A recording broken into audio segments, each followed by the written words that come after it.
It's my nerd world. Welcome to it. Depeche Mode, the podcast. On this very special day and a very special episode, the Memento Mori tour got started last night. I'll have spoilers about last night's show to talk about. And, of course, the release of the album, Memento Mori, finally. Thank you so much for checking out this very special episode.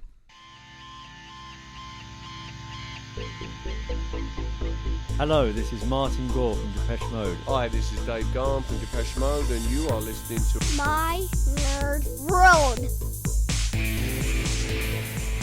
Gotta thank Tokyo Skyline and Jason once again for the intro here on My Nerd World, Depeche Mode, the podcast. I'm your host, Jon Justice. If this is your first time listening to the show, thank you so much for checking it out. I hope you will check out the previous 84, 85 some odd episodes. They increased quite a bit this week as I ended up doing a lot more than I expected to do. But the feedback has been amazing, and just thank you so much for taking time out of your day and listening to the show. Remember, if you listen on YouTube, be sure to like and subscribe. Hit the alert button for when new episodes pop up. You can always find out more about My Nerd World and the podcast that I host at mynerdworld.net. You can also find my science fiction space opera series, EMBARK, available at that website as well, and Amazon.com, Jon, Jon Justice. And if you're listening to it via the podcast, be sure you subscribe on whatever podcast platform you are listening to.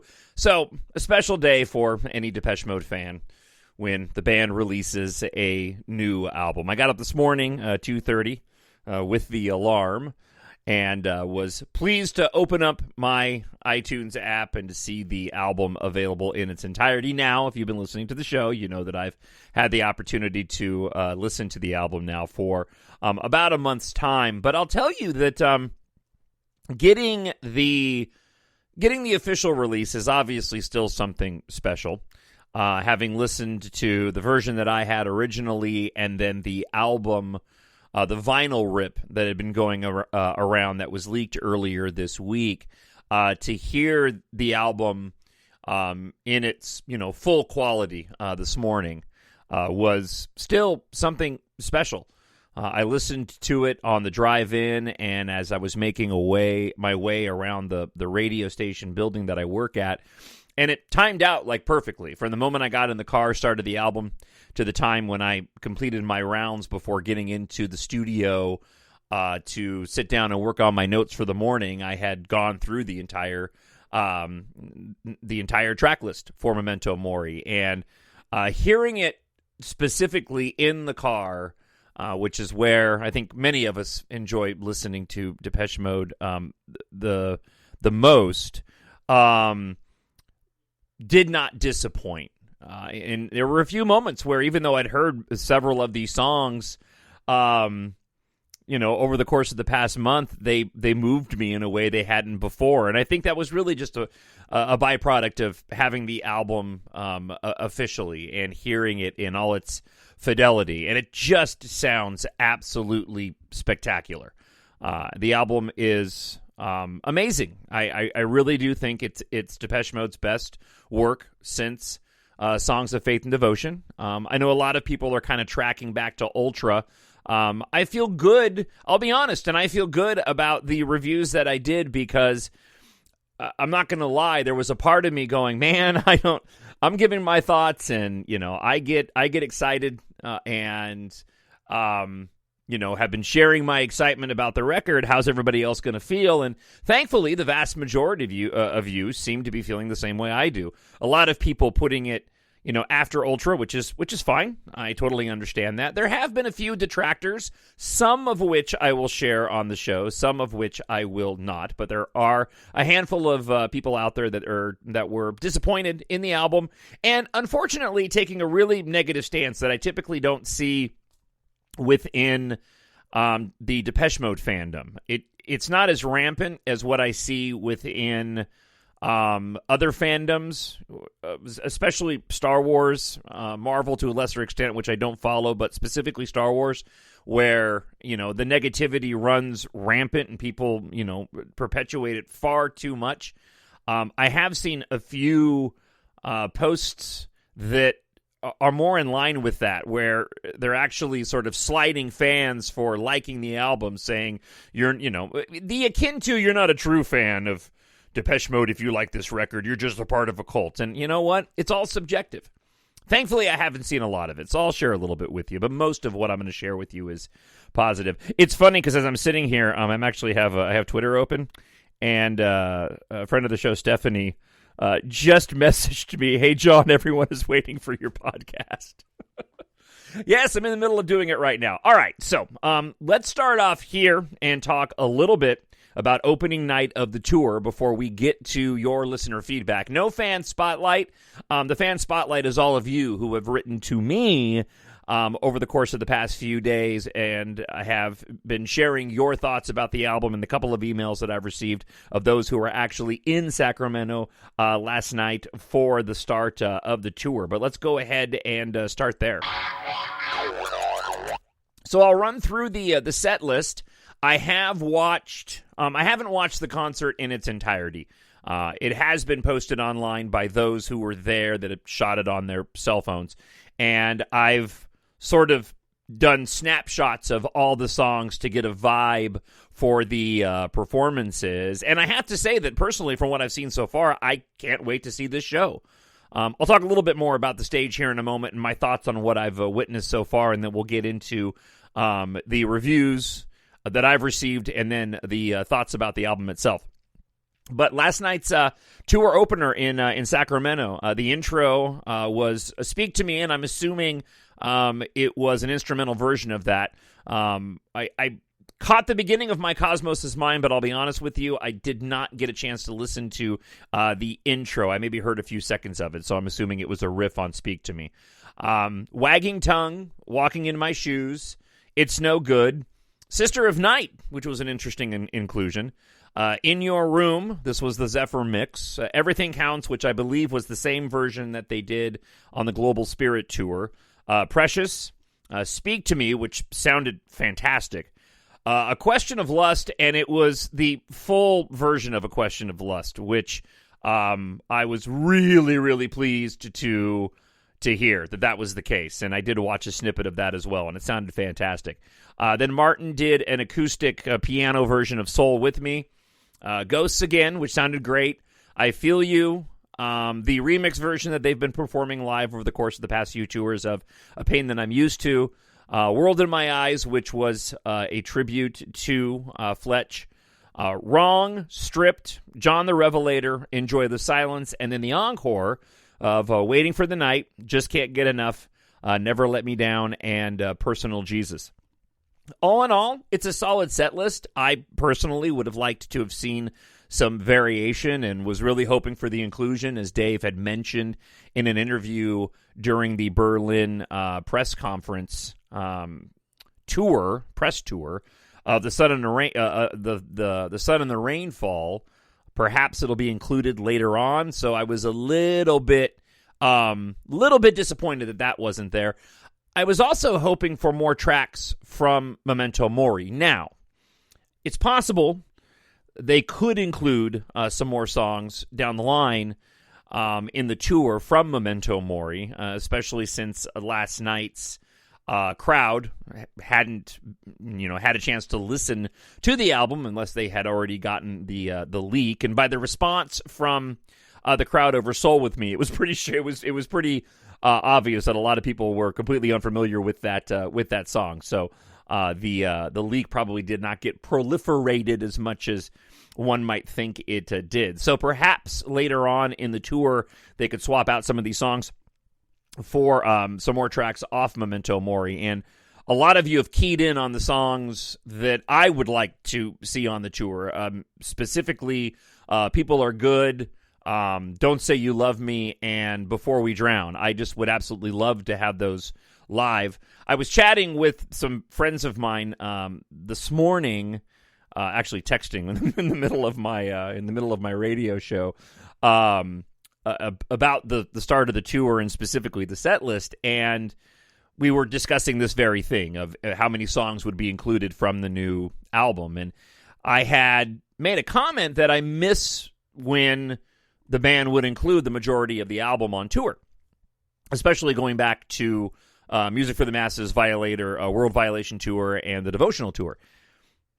But I was also sort of immediately kind of reminded myself that, well, we've had quite a few albums since then, and with the release of every album, when they're sticking to a 22-song set list, with every album that gets released, the potential for whatever the newest release is to have more tracks goes down with every album. So, back during the Songs of Faith and Devotion, Violator, and Music for the Masses time period, and going back from there to, Black Celebration, and then before, it was a lot easier to include a majority of the new record.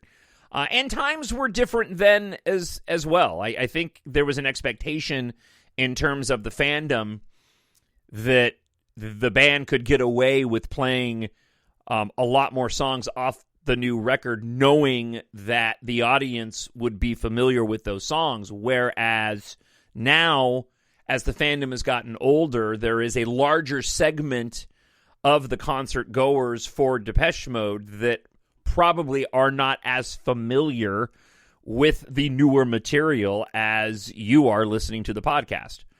It's the difference between your casual fans and your hardcore fans, and more of your hardcore fans are going to listen to me go blah, blah, blah for 45 minutes about Depeche Mode, whereas your casual fans going to remember those classic albums, and the band can get away with sneaking in a few of the new tracks, but for the most part, they've got to stick to the songs that people know, simply to keep the crowd energized, and I completely understand that. All that being said, the set list, in my opinion, is pretty solid. The inclusion of Wrong, John the Revelator, the full version of A Question of Lust, Sister of Night, that's pretty cool. The return of Waiting for the Night, a nice addition there too, and we'll see what the band does. Unfortunately, they usually pare back the set list as time goes on. At least that's what I seem to recall. Is that usually they start off with a larger set list, and that kind of gets narrowed down as they remove a few tracks and kind of whittle it down to potentially like a 20 or 21 song set list. I seem to recall that happening. That usually the start of the tour, the set list is longer, and they whittle back some tracks. Hopefully that doesn't happen this time around. I'm looking forward to. I can't wait to say looking forward to is an understatement. After seeing what I've seen, I'm looking forward to seeing Depeche Mode in November with my new friend Matthew, who I had. We did a set list competition. And we'll share. Matt emailed me earlier today with the results. I lost by one song. But he shared with me a pretty cool email that I'll get to here in listener feedback. The only thing else I want to mention is the stage presence in and of itself. I'm really enthused about the lighting rig for this tour. That's something that I felt like had been lacking quite a bit in the earlier years. Music for the Masses was less on the visuals, but I really thought that at the end when they were using the analog and hand conducting the lights, I felt the light show was better. And of course, Devotional and Violator were just incredible. And that's not to say the other tours have been bad; they've been good. But I really like the lighting element of the stage presentation, and it seems like on this tour, from what I watched last night, it's top notch. The screen is minimal, one big screen with an M with two smaller screens on the side. Anton's videos seem to be a little bit derivative of what Anton does with the animals, but they still seemed very visually striking. I'm not going to spend a ton of time watching the recorded clips. I want to save some of the mystery for when I see them in November. We'll see how long I stick to that. But overall, I thought the stage looked good. It was a lot more. It was more minimal than I expected. But that doesn't mean that it wasn't effective. And Dave seemed just as energized as he was on the last tour. And he seems like he's in really good shape, too. I was actually noticing in the video I was watching right before I started the episode, his arms just kind of seemed ripped. So he seems like he's in as good a shape as he's been, over the course of the past few tours, and just as energetic as well. As always, TalkShowNerd@gmail.com or leave a comment up on YouTube. All right, listener feedback, and I got a lot of it. First comes from Mark. In a single word, he says, hey, John. Hello, Mark. In a single word, brilliant, but to elaborate, everything worked great last night. Lots of excitement coming into the arena, lots of happy faces, just an overall celebration of music. The opening act finished about 8:15. The house lights went down at 8:48, and the intro to My Cosmos' Mind started. I thought this was noteworthy for the people coming to future shows. Typically, the show would have started at 9, so make a note of that. The stage looked incredible. I'm sure you've seen the YouTube videos now, but a giant M in the back played an interesting role. I got emotional when they took the stage. The sound was incredible. You had commented about Dave maybe slowing things down. He did not. He was spry, jumping, spinning. It could have been 1988 again. Highlights for me were Sister of Night with Dave on vocals. They've never done this live. Stripped, Wagging Tongue, Everything Counts, A Question of Lust, which I bet Martin will switch out. Waiting for the Night. I'm sure the set list will never make everyone 100% happy, but they did their best. I would have loved for another hour, but I'm happy with what we had. I do wonder what songs they might switch out, but as expected, nothing from Spirit or Delta Machine. I think the fans are in for a treat. I'll be at the Vegas show next week. Look forward to seeing what they have for each show. They also debuted Soul With Me and Speak to Me. Those were interesting to hear for the first time. The moment wasn't lost on me. Anyway, I feel grateful to have attended the show. Merchandise was expensive. Yeah, man, I saw that. Shirts were $50, and they were tiered. Like your mediums to extra large were $50, and then your double XLs and up were $55. They were $50 to $70. Hoodies were $95. The tour the tour poster was $50, and there was no program to buy. That's disappointing, and I hope that changes. But maybe it's a matter of tour programs just not selling like they used to. I hope that's the case, because that really that would bum me out. I want to have my tour program. Next comes from Matthew. John, the show was amazing last night. Best set list show staging since Violator. It was such an epic night. It really felt like they were going with the spirit of Memento Mori, giving it all they could. Making it the best show they could make for their fans and themselves. It was almost like if they never did another show, that this was it, and ending the celebration of Depeche Mode. Side note, I think the new song sounded better live than on the album, which is saying a lot. Looking forward to hearing your show. The key question was, what did Dave say at the end of the show? And apparently he said, see you next time. So, what do you know? All right, let's get to some more listener feedback, and now we'll dive into your thoughts on the album. David Theofolt writes, well, here we are with the new album. I think I'm in the minority when I say I love Depeche Mode's newer albums more than their older stuff. I've been a fan since I was 12. I'm now 51, and I think the way this band has evolved is pure magic. I have never understood how a true Mode fan complains about there being new music and says they want it the way it used to be. It's like that with everything, though. I mean, it really, really is. There's a thing in fandoms, and Depeche Mode's not immune to this. There's a thing in fandoms where the new thing is hated until the next thing comes around, and then the thing before is looked on more fondly, and the new thing is hated again. It's just how people are sometimes. Yes, Vintage Mode was fantastic and put them on the map, with most of it holding up today. Songs of Faith and Devotion is my favorite album, but I also loved all the rest after that. Could you imagine putting out songs today that sound just like Just Can't Get Enough after Songs of Faith and Devotion? Mode's career would have been over a long time ago. Now, the new album, I effing love it. It's almost perfect, with almost every song pure gold. To me, a 9 out of 12 are all A's. People are good. Are you kidding me? Fantastic. We all need to appreciate that in 2023, Depeche Mode can still put out an album like this. Is it the last one? Maybe, but the way they evolved again with putting that vintage twist on a modern sound is nothing short of brilliance, and it tells me they still have a lot left in the tank. Thank you for what you do, David. Thank you, David. I appreciate that. Pia writes, hi, John. Thanks for the great Depeche Mode podcast. Thank you. My name is Pia from Denmark. Devoted DM fan since 84 when I was 12 years old, and I heard People Are People for the first time. That text made my young, righteousness-seeking mind curious, and I was hooked. Talked with my mom about good, bad people at the time. Attended my first concert in 86, and DM has been a permanent joy in my life since that day in 84. It's 40 years next year. For now, my absolute favorite on Memento Mori is People Are Good. I could have written the lyrics myself if you ask my children. It's with these words that I have brought them up. Remember that there is always a reason why people are the way that they are and tend to do what they do, but never be naive or fooled. I also love the music very much, and in fact, I'm slowly falling in love with the whole album. The album does seem to be, it was for me. The album really is a grower, and I'm hearing that from a lot of people. In June, I will take my children to see their first concert in Copenhagen, and in July, my husband and I will attend a concert in Rome, Italy. I'm really looking forward to it. Stay Depeche. Many greetings, Pia. Thank you. Scott writes, I just only discovered your podcast on DM. Fantastic, and you're fantastic. Stop it.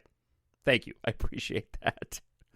I've been a big fan of Depeche Mode since the mid-'80s, and the first concert was Black Celebration. Devotional Tour took me to a level like no other. I guess like many other fans. Yep.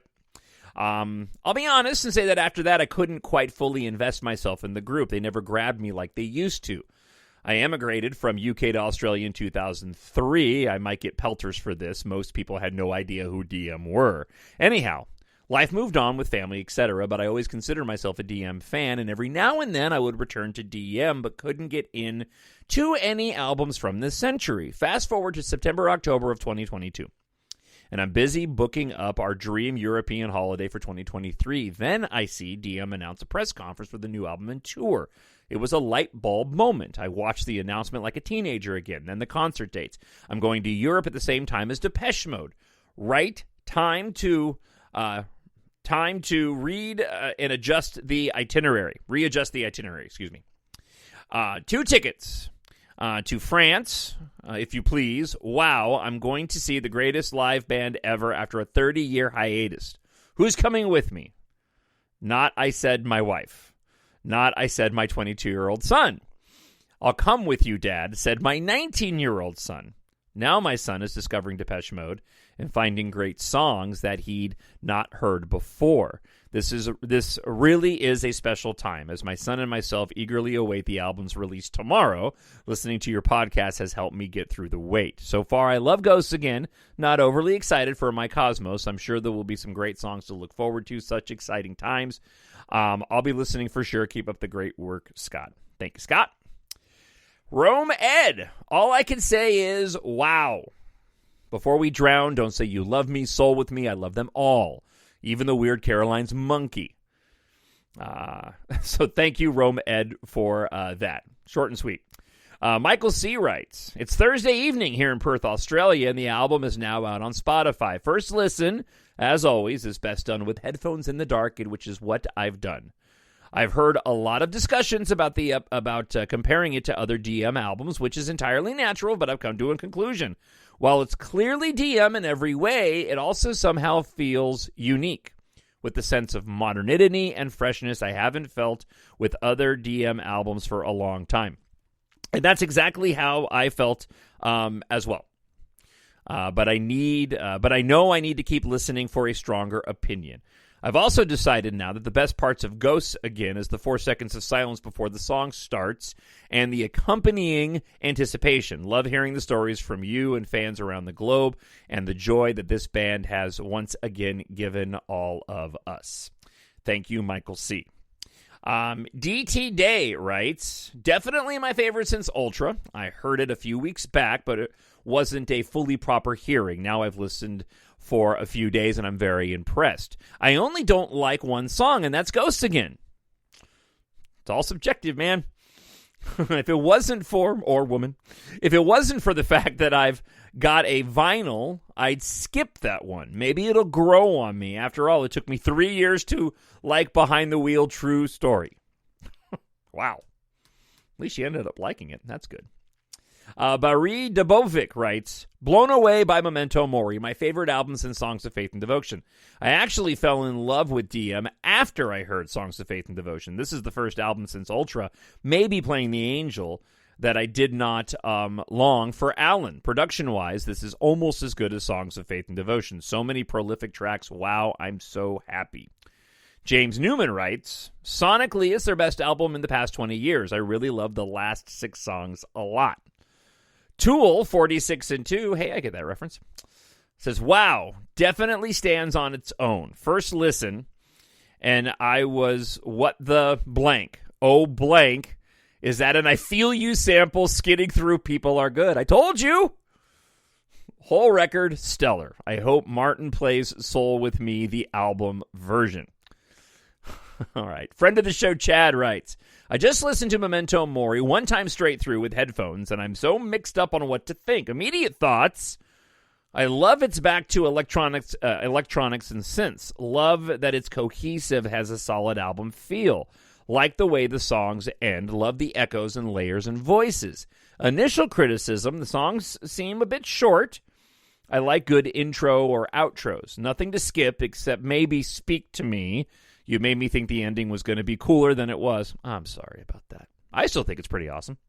I see why it was picked at the end, since it's a softer mirror to My Cosmos Is Mine. But for a song that is soft and ends cool, Cover Me was way better. I'll have to go listen again. All in all, I love it. I'm happy to have a really good album when I feared the band had ended.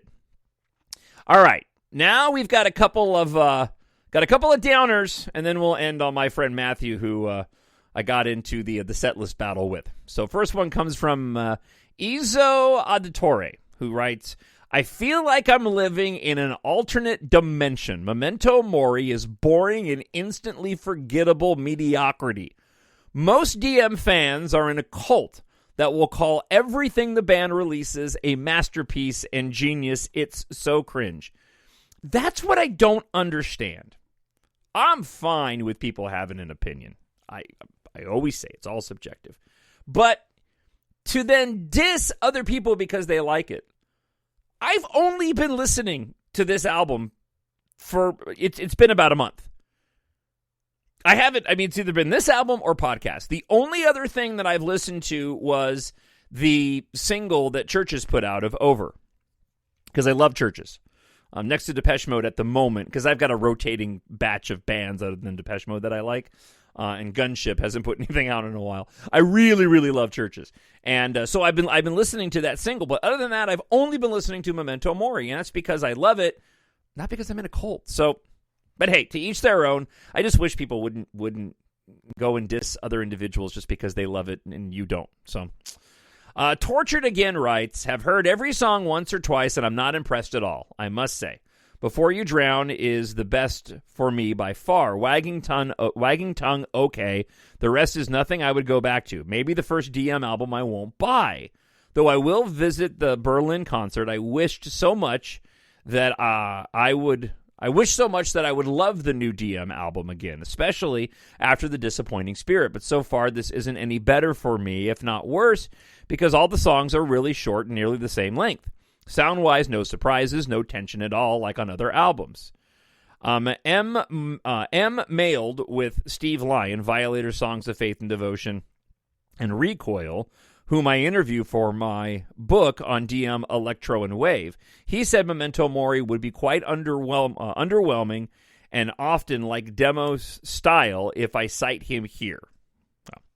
Again, everybody's entitled to their opinion. All right, and we'll wrap up on this. My friend Matthew. So Matthew and I put together his suggestion, whom I'm going to see Depeche Mode with in Denver in November. And if you're going to that show, by the way, I'd love to hear from other fans who are going to see them in Denver. So he had suggested that we put together 3 set lists. So it was a set list of what we expect the set list to be for the Memento Mori tour.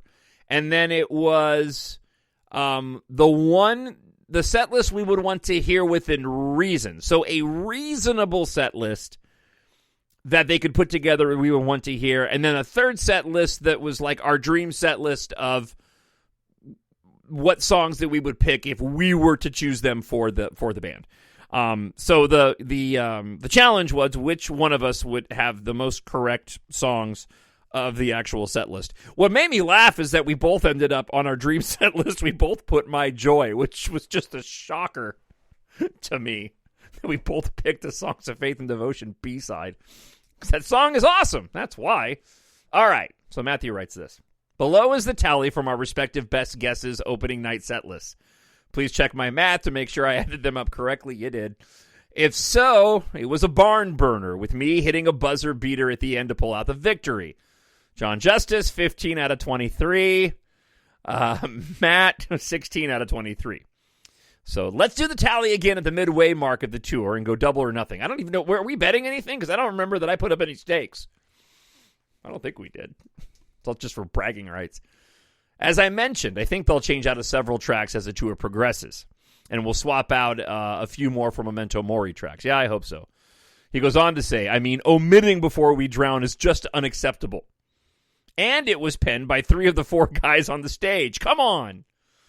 Well, I didn't, he goes on to say, I didn't find out the gender of any of my children before they were born. I am the guy that checks out the uploaded video of each DM tour stop. Can't help it. I won't spoil it for you. It doesn't matter. I've watched. Other than to say that I like the stage arrangement, and there's some very cool moments during the set. He goes on to say, initial thoughts on opening night set list. Good, not great. Better than the last few tours, in my opinion, but still leaves something to be desired. So the good, 23 songs. So I said 22, 23. This goes back to they'll pare this set list down. That's a win no matter the songs played. Full production of A Question of Lust, yes. Stripped, top 3 DM songs for me, should be on every set list, every tour until the end of time. Everything Counts, top 5 DM song for me, always a crowd favorite. World in My Eyes, dedicated to Fletch. The Not So Bad, A Pain That I'm Used To, the JLC remix. They've done this on every tour since Playing the Angel, I think. Playing the Angel, they did the original version. And then on Delta Machine, they changed it to the remix. In Your Room, Zephyr Mix, love the song, but they always play it, and I prefer the album version. And I think they changed it to the album version on the Delta Machine tour. I know one of the recent tours, they did switch it back for one tour to the regular album version, and now they've gone back to the Zephyr Mix. Maybe it was I'm sure somebody will tell me. Yes, I'm old school DM and proud of it. Sister of Night and Waiting for the Night. Love these songs, and adding them to the set is likely a result of the newfound kinship between Dave and Martin. Wonderful. Interesting. But do we really need both? Along with Speak to Me and Martin's 2 solo tracks, that's a lot of downtime. The Not So Ugly, a wrong, not a fave, and certainly not live with such a deep catalog. I'm a little bummed they're playing this one. No Sun in the Rainfall. Yeah, I know. I'm with you. Just Can't Get Enough. I know it's an old school fave, and my 17-year-old daughter will love it, but I prefer Black Celebration, Fly on the Windscreen, or something from Some Great Reward, which gets no love on this set list. And then Personal Jesus, and this is where he really crosses the line. I'm sorry, but it's time for this song to be retired and go bye-bye. If People Are People can be retired, so can Personal Jesus. Nuke this song and play something else. Sacrilege? Perhaps. But if I never hear this song again, it will be too soon. Rest in peace, Personal Jesus. Keep up the great work on the pod. Thank you, Matthew. Yeah, and your emails are always such a joy to listen to. I've never said this on the show before, but I'll say it here. Personal Jesus was never one of my favorite Depeche Mode songs. I enjoyed it when it came out. I thought it was cool, but I liked everything else on Violator much more than Personal Jesus. It was never like a massive favorite for me. The most blown away I was by that song was when I heard it for the first time after hearing the acoustic version on K-Rock recording it and then getting used to that one and then actually hearing the fully produced version with headphones on, and then I was just rocked by how amazing it sounded. But I don't get me wrong, I like Personal Jesus, but it was just never, like, if you asked me to choose between Personal Jesus, World in My, if we're going off Violator, so if you have a choice, John, between Personal Jesus, World in My Eyes, Policy of Truth, Enjoy the Silence, I'll even throw in Blue Dress. Which one you got to drop? I would drop Personal Jesus. Maybe that is sacrilege. I don't know. All right. So I have to stop talking in order to put the show up so that Stephanie in Germany doesn't get upset with me. So that wraps up the shows for this week. That might be a record of podcasts that I've done for an entire week, along with doing my regular show as well. I want to continue to hear from you, though. So if you happen to discover this throughout the week, I will do another show next week unless something major takes place, and maybe I'll pop on if they end up doing some radical changes over the course of the next few nights on the tour. As a matter of fact, so we've got Los Angeles next, and that'll be on Tuesday. And then we've got, I'm looking at the set list here, but they're completely out of order. All right, so we have San Jose coming up tomorrow night on Saturday. And then we go to Vegas, is that right? On the 30th? So next Thursday. No, then we go Los Angeles on the 28th. Okay. And then we go to Vegas.